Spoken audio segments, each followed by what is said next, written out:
Welcome to the Mystic's Garden, where power and beauty are reclaimed. Together, we'll explore discernment, healing, and the deeper transformations that return us to what is sacred.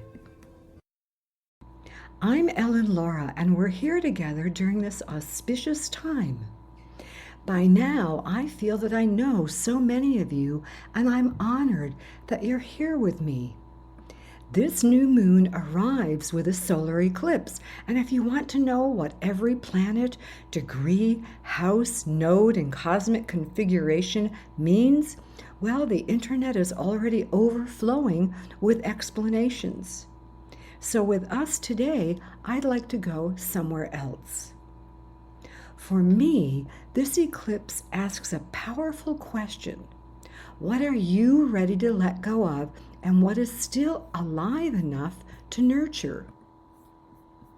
I've been reflecting on that in my own life, and several years ago, Amazon closed its Vella serialized fiction platform. For myself and many writers, we'd poured enormous creativity and energy into Vella, and suddenly our stories became digital ash. And after that heartbreak, I wrote a book, Blossom Joyfully. It was about reclaiming your voice and your power after collapse and betrayal. Many of my fellow Vella writers contributed their experiences to the book. And my dear friend, Daniela Matutis, she added her voice and art to the book. And yet, it hasn't been released. We didn't find a publisher. I wasn't ready to just put it back on Amazon. Perhaps you have a project like that in your life.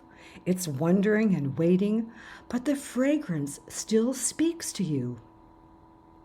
And now something unexpected happened. A lighthouse appeared, a quieter home for serialized fiction. It's called Lantern, and it's bringing some of the writers together again. I want to bring Blossom Joyfully there as my first project, because it's something born from an ending that's coming back to life. I love taking a deeper look into this because not everything that ends needs to be resurrected. Some things really do need to be released and swept away. But sometimes there's still a living seed inside something that was lost. So perhaps the question isn't simply, what should I let go of? It's also, what still carries life and aliveness for you? And your body allows you to know that. The body reveals the answer more clearly than your mind ever will. And this takes me into a deeper territory I'd really like to explore together. I want to speak with you about a transformational experience that I've called the Nectar of the Divine. That same thread runs through the Blossom Joyfully book, because it's been touched by something greater and changed by it, and it's learned how to carry that touch into the life that I'm living today. So you may be here because you're seeking connection and companionship with others who've tasted the divine nectar and wondering, is it still alive inside of you? You're wondering, where are the people who can no longer accept that this dense material world is all that there is? Because once you've tasted that divine nectar, everything changes. You know you belong to something immense and ineffable. It may have happened in deep meditation or in nature, listening to music, or even making love, sitting beside someone you loved as they were dying, or simply looking into the eyes of an animal and knowing that consciousness reaches farther than you had ever imagined. And it can also happen in the presence of another human being. It's when the mind becomes still. The boundaries of the old familiar self, they loosen. And part of you that's always naming and comparing and striving, the part that defends and explains, somehow it becomes very quiet. You aren't thinking about the divine, you are experiencing it. That's what I mean by a taste of divine nectar. And afterward, you return to ordinary life, but you are no longer the person who left it. There's a film, 7 Years in Tibet, that I love, and I've watched it several times. The central character, Heinrich Harrer, is caught up in the upheaval of the Second World War. In 1939, while he was on a Himalayan expedition, he found himself captured in the midst of World War II. Eventually, after an extraordinary journey across Tibet, he reached the forbidden city of Lhasa. It was 1946. He arrived there as a celebrated mountaineer, proud, ambitious, and very aware of what he achieved. But Tibet began to change him. In one of the scenes that touched me deeply, the young Dalai Lama asks him what he loved about climbing mountains. Heinrich describes those rare moments high above the world when his mind was clear, his senses sharpened, and he feels immersed in the powerful presence of life. And then he adds, I've only experienced that one other time. And the Dalai Lama asked him, when? And Heinrich answered, in your presence. The man who had conquered mountains became quiet in the presence of something he could neither conquer nor possess. The ego felt silent. He recognized presence. And that recognition has been part of my own spiritual journey. When I was quite young, probably 20, I found that small black book, the Tibetan Book of the Dead. I opened it and started reading, and I didn't understand what it said. I didn't understand what it meant, but somehow something struck me, and there was a voice, a presence, and what I heard was, you must know a holy person by their presence, not by their title. So in 1971, when I met my spiritual teacher, the recognition was immediate and unmistakable. Now, I'll share more about that experience another time because it deserves its own episode in its own space. For now, what matters is this. I allowed the divine love I experienced in my teacher's presence to soften me, to challenge me, and transform me again and again.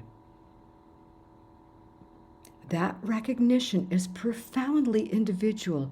It belongs to the relationship between the teacher and the initiate. Recognition cannot be borrowed.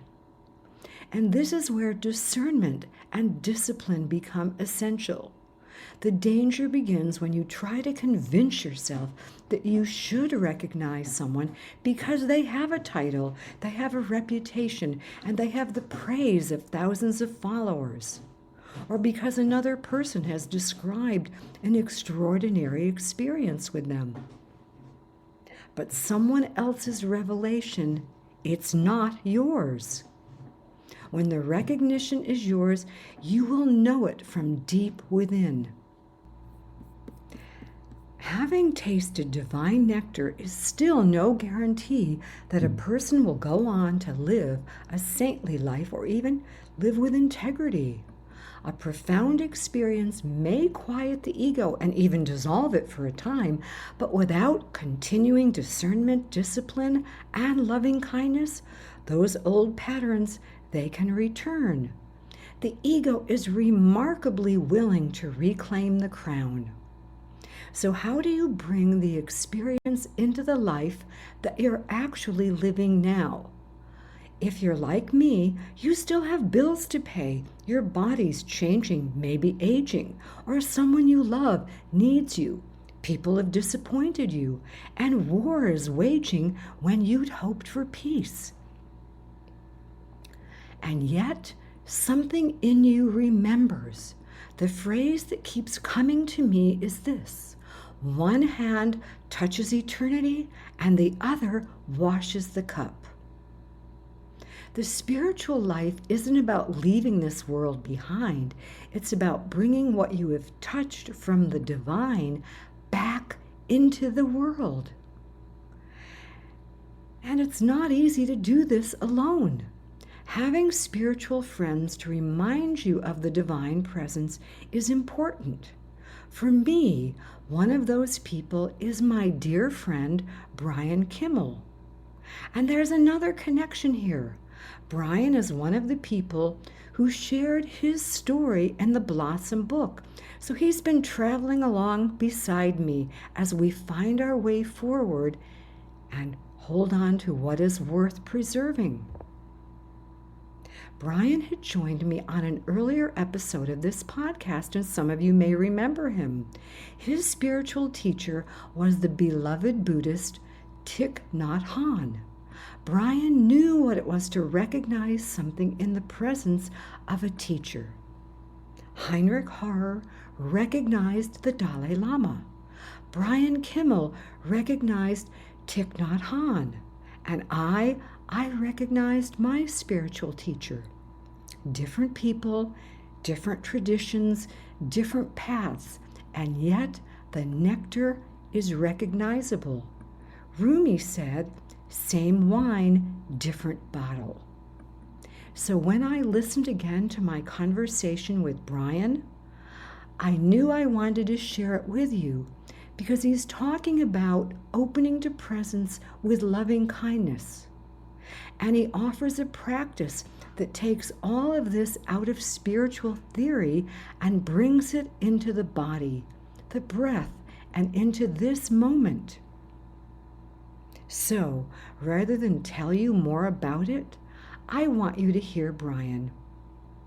As you listen, notice what happens inside of you.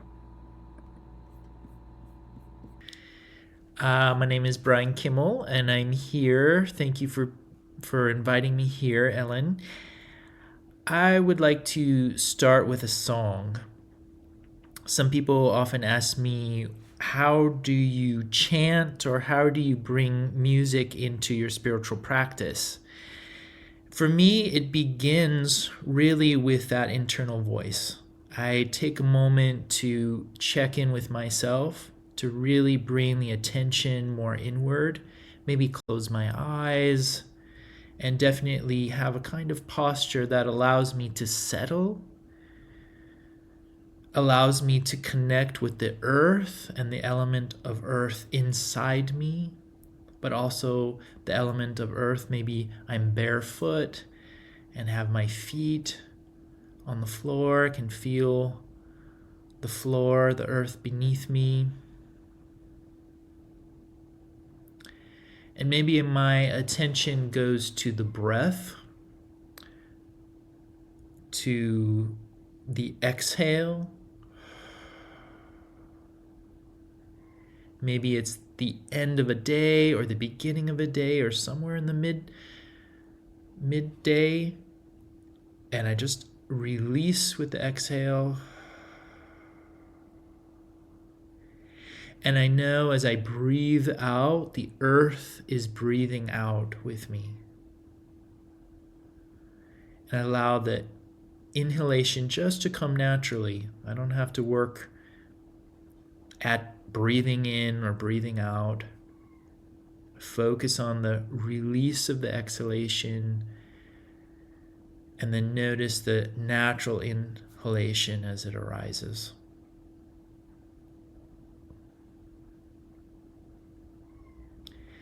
This place of connection both to the earth and to my own body, to this body, that's the place of meditation, and that's the place where the song or the voice can arise from.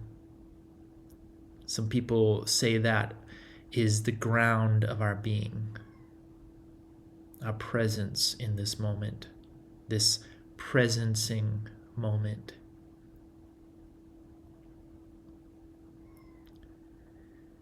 And the song or chant that I'd like to share is called the Metta or Maitri, the friendship song. And the Buddha often taught in the early teachings, the historical Buddha taught about coming back to ourselves. We say in modern times, coming back to our cells, cells, because there's memory in the cells, there's knowledge in the cells of our body and our mind.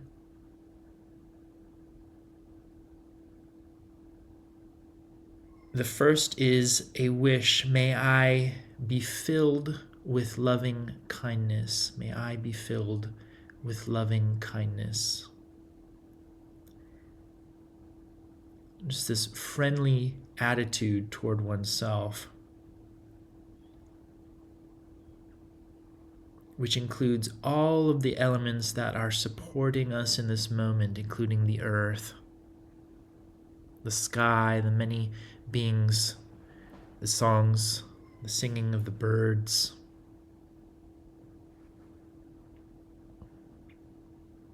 The beautiful flowers and plants.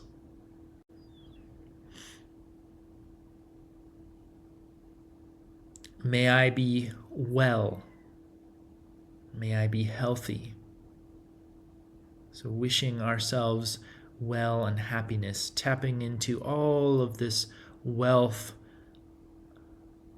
and health in us.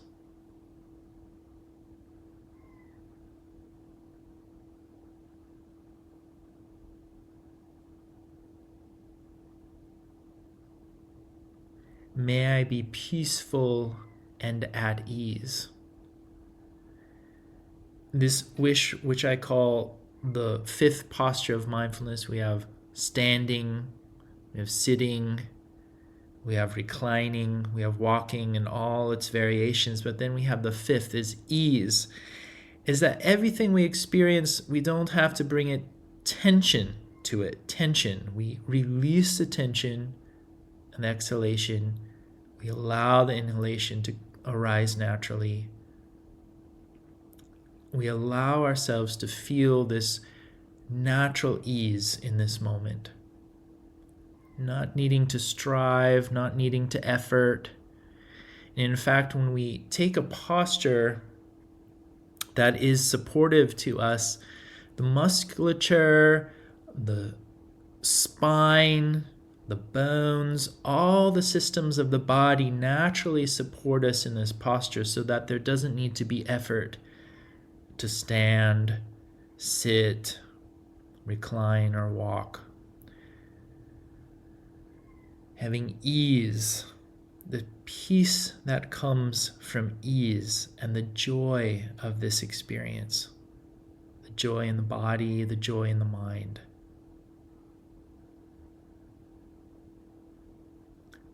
And last, happy, to be happy. The freedom that comes through this natural surrender to things as they are, not needing to change or fix this moment. Just this natural arising, this happiness in us, this freedom in us.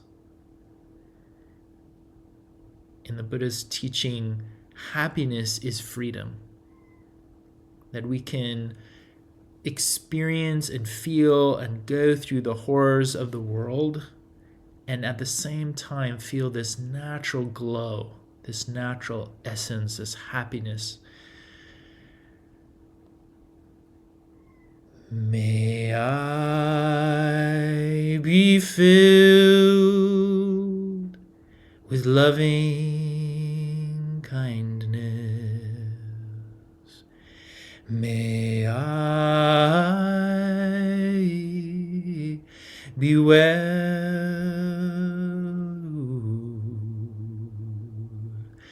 May I be peaceful and at ease.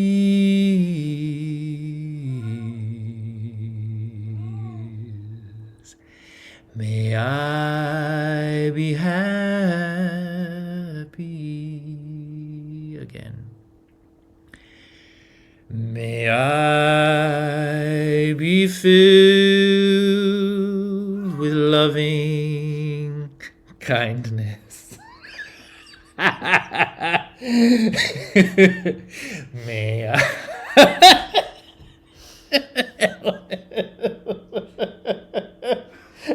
She wants to sing. You had to wait until we were singing.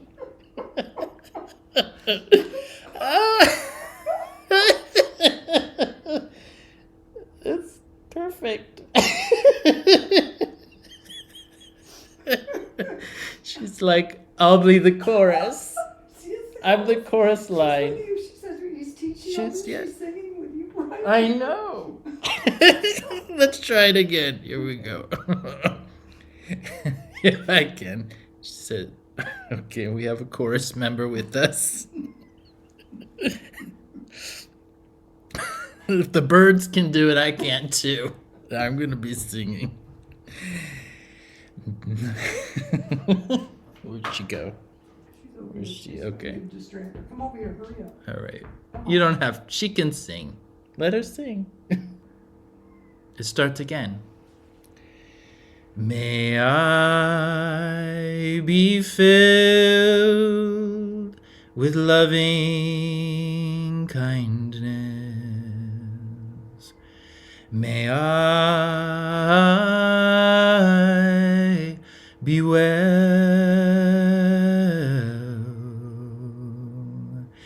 May I be peaceful and at ease.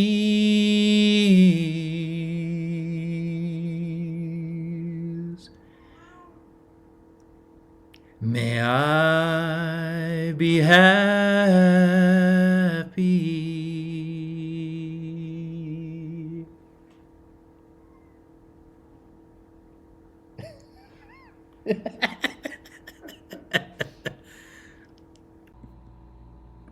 Thank you, Brian. And yes, if you heard another presence enter the room, that was Bella the cat. She was drawn to the energy and aliveness that filled the space while Brian chanted and sang. And that too is part of the practice.